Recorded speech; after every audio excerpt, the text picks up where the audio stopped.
That's right, we finally did it, boys. It's been just over a year since I started playing this game, and I can finally say that I made it. A Grand Champ. All done within 1,000 hours, and also while solo queuing. Which was fun.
So today, I'm going to tell you guys my story as well as show you what I did to get to this rank. I can't say for sure if you'll dramatically improve in a short space of time, as everyone learns at a different rate. However, I can say that in the long run, these tips will benefit you. And hopefully, this will help you also achieve the rank that you are aiming for. Okay, so let's start at the beginning. Season 10 was my first season in Rocket League. I'd always played racing games, I was comfortable controlling a car, so this felt natural to me. As always when starting a new game, I went on YouTube and watched as many tutorials and beginner's guides as I could. This is something that I think is very important, as you can learn a lot and make sure you don't learn any bad habits. In fact, one of the first things I did in Rocket League was turn camera shake off, which many people don't do until later on. I learnt about good and bad camera settings, as well as what controls to use. I have the same settings from the start and have kept them ever since. For my controller settings, I've changed from the default setup to something I'm more comfortable with. This gave me an advantage over most players, as some don't know to do this until they are hundreds of hours in. Some players, still at a high rank, use settings that may feel comfortable to them but aren't the best that they could be. Another example of this is when I learnt about dribbling. As many of you know, dribbling is easier with ball cam off. I knew this from the very beginning, and so this made learning to dribble much easier. I know players that are Grand Champ that still use ball cam to dribble, because they never learned that it was easier without it. Now they've built up the muscle memory for it and stick with it, even though it's much more difficult. Tips like this can be learnt just from watching YouTube videos. Along with this, I also played a lot, and I mean a lot. I started playing on the 23rd of April 2019, and by the end of Season 10, which was 13th of May, I'd already played 511 games. With all this grinding, whilst also getting more knowledge on the game, I ended Season 10 in Plat. Season 11 was a similar story. I played more, reaching a total of 820 games, and was still grinding while also forgetting about the extra modes and focusing more on the main playlist. However, by the end of the season, I hadn't improved by much and was still stuck in Plat, but I was at the top end of it, almost reaching Diamond. Now it was around this time, at the beginning of Season 12, when I found this video made by Sunless Khan. In this video, he says that to be a good Rocket League player, you don't need to know all these advanced mechanics such as a flip reset.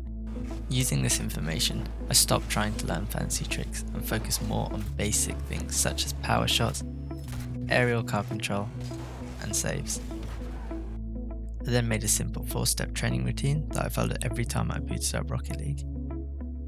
For the first step, I went into Freeplay and chased the ball, hitting as hard as I can and getting to it as fast as I can, not focusing on where the ball is going, but rather how I can get to the ball in the lowest amount of time.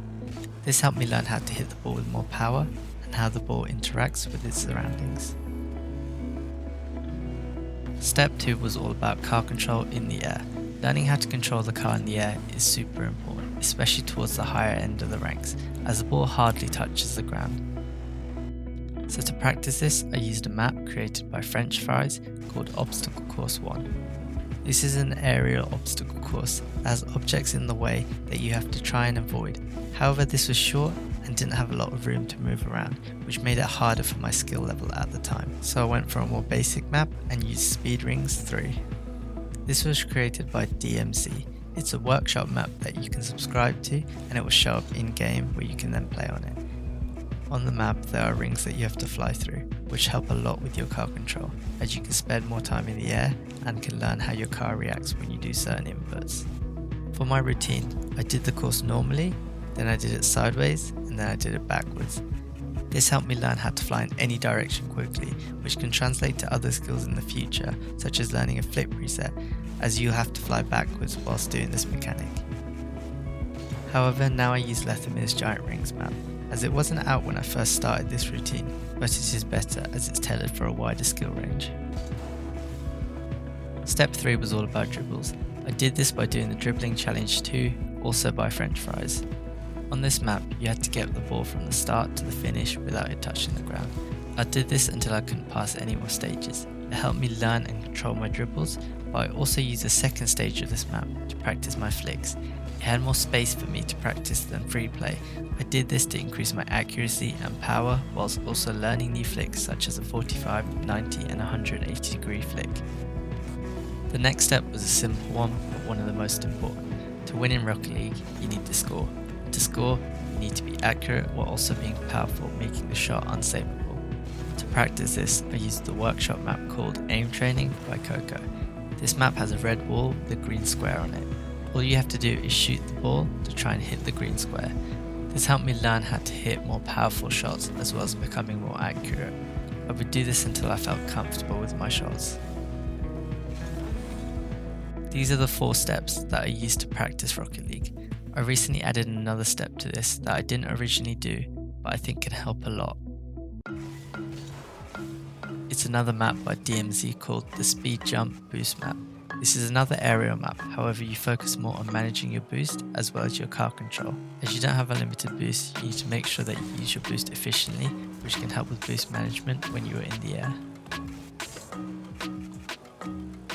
For Season 12, I carried on using this routine and playing a total of 1,434 games. This meant by the end of Season 12, I managed to go from Plat player to reaching Champ 2. All this within the space of a few months. Season 13 was when I decided to focus a lot more on ones. This was the advice that pros and high-ranked players gave, as it can help you become more consistent and make less mistakes.